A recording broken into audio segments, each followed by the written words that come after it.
आम लोगों की तकलीफ तो होगा इसमें ज़्यादा। जब नमाज के लिए तकलीफ होते हैं तो योगासन के लिए भी तकलीफ होना चाहिए। बात तो एक ही है, हो सकते। आम लोगों की तकलीफ तो होगा इसमें ज़्यादा।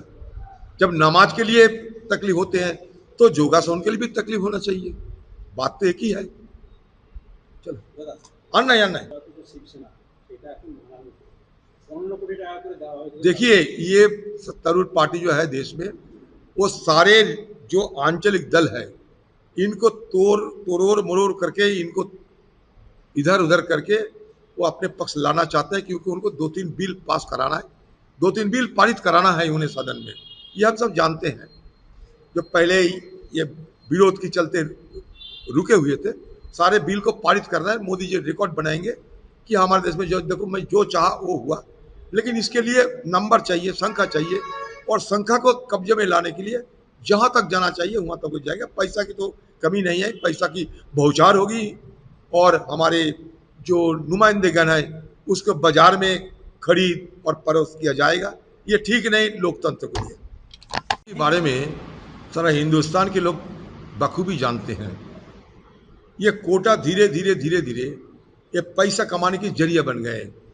शिक्षा प्रदान करने की बहाने कोटा धीरे धीरे पैसा कमाने की जरिया बन गए, और एक एडुकेशनल हब की हैसियत से कोटा को सारे हिंदुस्तान में ये फैला गया कि ये एडुकेशनल हब है। लेकिन ये भी हम देखते हैं कोटा में पढ़ते समय ये छात्र छात्रा एक के बाद एक खुदकुशी भी कर रहे हैं। सारे कोटा बाहर से तो देखने में बड़ा शानदार लगते हैं, लेकिन अंदर अंदर जो खोखलेपन है ये सबको मालूम है अभी। और इसके साथ साथ सारे हिंदुस्तान में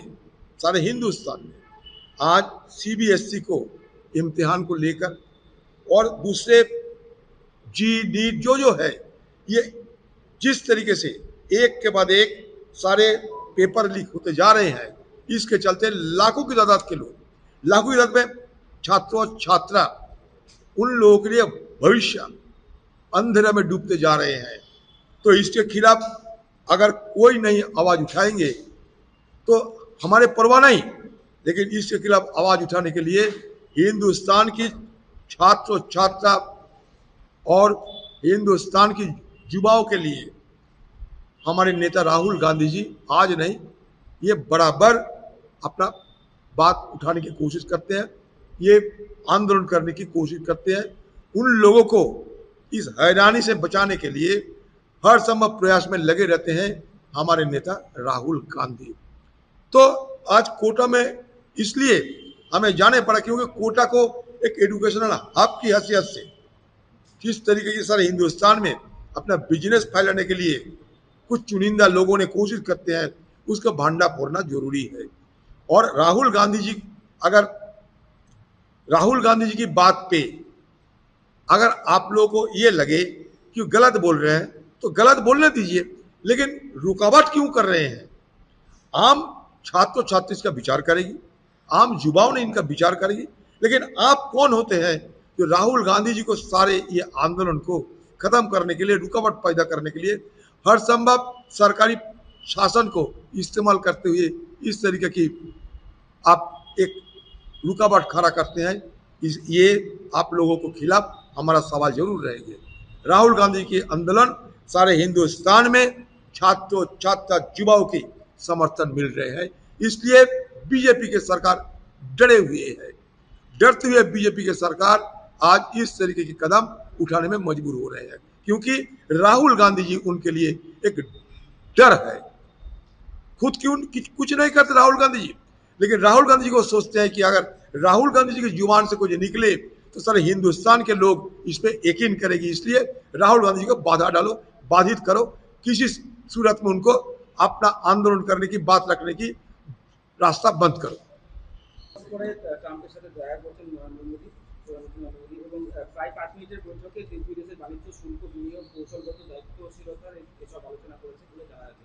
देखिए, ट्रम्प इनको कोई भी भरोसा कर सकते, लेकिन दुनिया के आम लोग इस पे भरोसा नहीं करते ट्रम्प की बात को। ट्रम्प आने की बात न अमेरिका में और न विश्व में आम लोगों की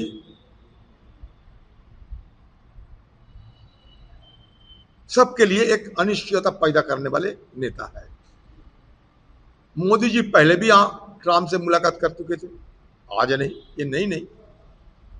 और बार बार हम ये सुनते आते हैं कि हमारे रिश्ता बड़े शानदार है, और फिर हमारे ऊपर एक के बाद एक टैरिफ लागू होते हैं।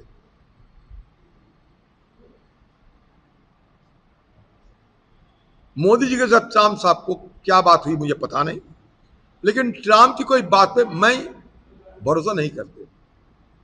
सारे दुनिया में हलचल मचाने के लिए, सारे दुनिया को तनाव में फंसाने के लिए ट्रंप अकेले ही काफी है।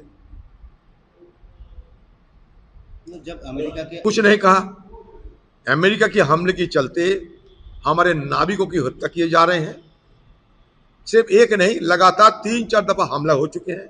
और इसके साथ साथ अमेरिका की तरफ से, उनकी सरकार की ओर से रूबियो कहते हैं कि अगर इधर उधर होगा तो फिर दोबारा हमारे देश की जो जहाजों पे हमला किया जाएगा। तो इस तरीके की तानाशाही की एक सरकार जो अमेरिका में अभी देश को चलाने के लिए बने हुए हैं, जिसके चलते अमेरिका के आम लोग खुद भी परेशानियां झेल रहे हैं। उसके साथ जब मोदी जी की बात होती है तो हमें तो ये उम्मीद थी कि हमारे नाविकों को सुरक्षा के लिए, आवागमन की सुरक्षा के लिए हमें कोई ठोस कदम उठाने के चलते ट्रंप को मजबूर करें। लेकिन मोदी जी ट्रंप के खिलाफ कोई बात दम से खम से बोल लेने का नहीं देख पाते हैं। फिर भी कभी कभी देखते थे तो हाथ मिलाते थे मोदी जी, इस बार हाथ भी नहीं मिला रहे हैं। तो इसलिए हिंदुस्तान के आम लोगों को मैं ये सलाह देना चाहते हैं कि ट्रंप की भरोसे में किसी को भरोसा करने की कोई जरूरत नहीं, क्योंकि ट्रंप कोई भरोसेमंद प्रेसिडेंट नहीं रह गया अमेरिका की। और बार बार हिंदुस्तान के खिलाफ एक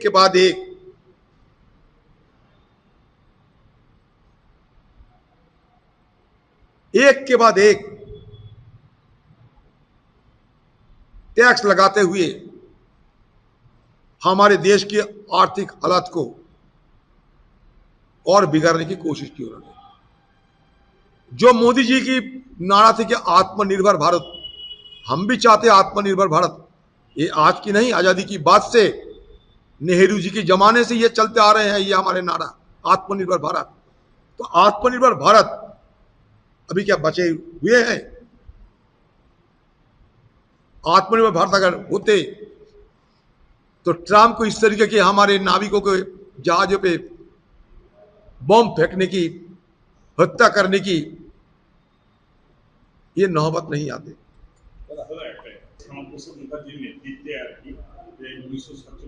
बोले दी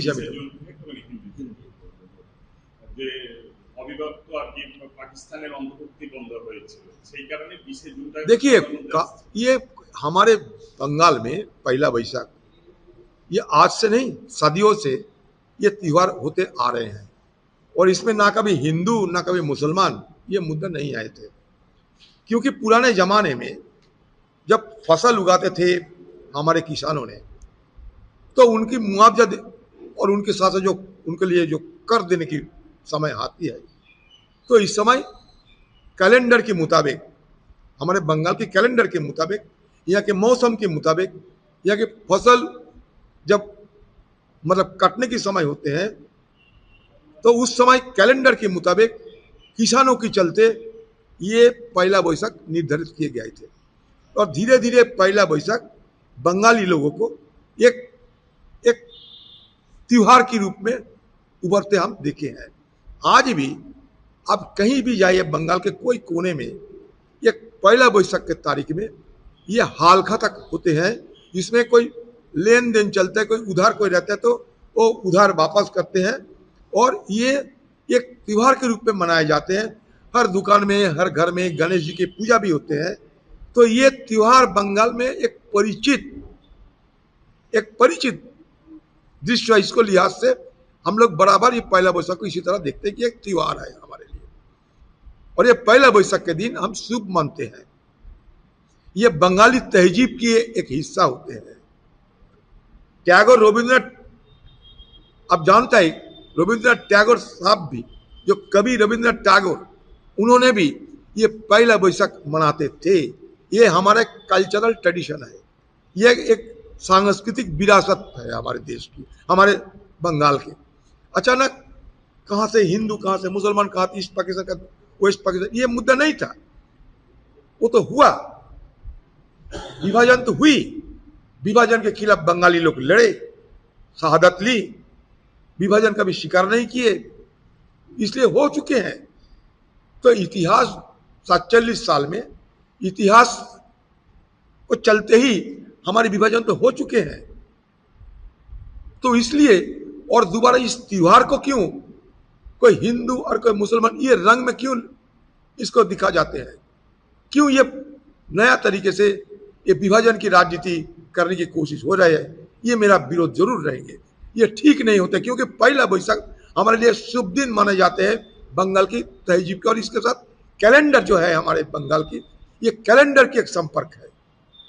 बेकार की ये पहला बैसाख कहाँ से ये हो गया, कहाँ से हिंदू हो गया, कहाँ से मुसलमान हो गया, ये नहीं था। श्यामा प्रसाद मुखर्जी साहब के जमाने में जब उन्होंने चुनाव लड़ी थी, सिर्फ बंगाल में एक सीट उनको मिला था, यूनिवर्सिटी सीट, तो उस समय भी बंगाल के लोग ये नारा को नहीं समर्थन किया था। आज नई दिशा में सत्ता पे आने के बाद अगर बंगाल की तहजीब को तबाह करना चाहते तो बंगाल के लोग इसको नहीं मानने के लिए तैयार है।